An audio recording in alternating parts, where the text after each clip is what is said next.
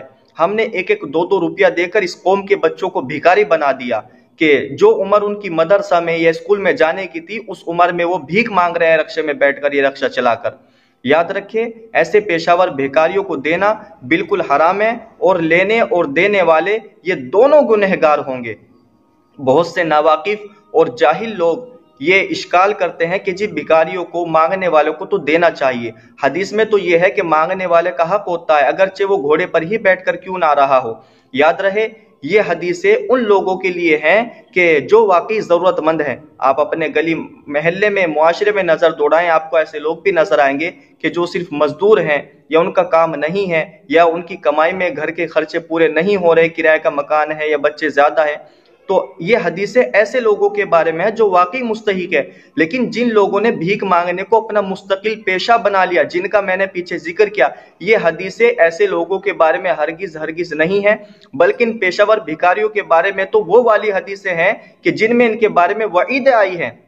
مثلا ایک حدیث میں آپ نے فرمایا کہ ایسے پیشہ ور بھکاریوں کے چہرے پر قیامت کے دن گوشت نہیں ہوگا بلکہ صرف ہڈیاں رہ جائیں گی۔ ایک حدیث پاک کا مفہوم ہے کہ یہ بھکاری جہنم کے انگارے جمع کر رہے ہیں، جس کا جی چاہے زیادہ جمع کر لے اور جس کا جی چاہے کم۔ ایک حدیث میں آپ نے فرمایا کہ ان بھیک مانگنے والوں کی کمائی میں برکت نہیں ہوگی۔ تو وہ جو حدیثیں ہیں کہ جن میں یہ آتا ہے کہ ان کو دینا چاہیے، وہ ان لوگوں کے بارے میں جو واقعی مستحق ہے، جو بیچارے اپنی عزت اور شرافت کی بنا پر دوسروں کے آگے ہاتھ نہیں پھیلاتے، نہ کہ ان حرام خوروں کے لیے ہے کہ جنہوں نے بھیک مانگنے کو مستقل پیشہ بنا لیا۔ ایسے پیشہ ور بھکاریوں کو دینے والے بھی گنہگار ہوں گے، اس لیے خود بھی بچیں اور دوسروں کو بھی سمجھیں۔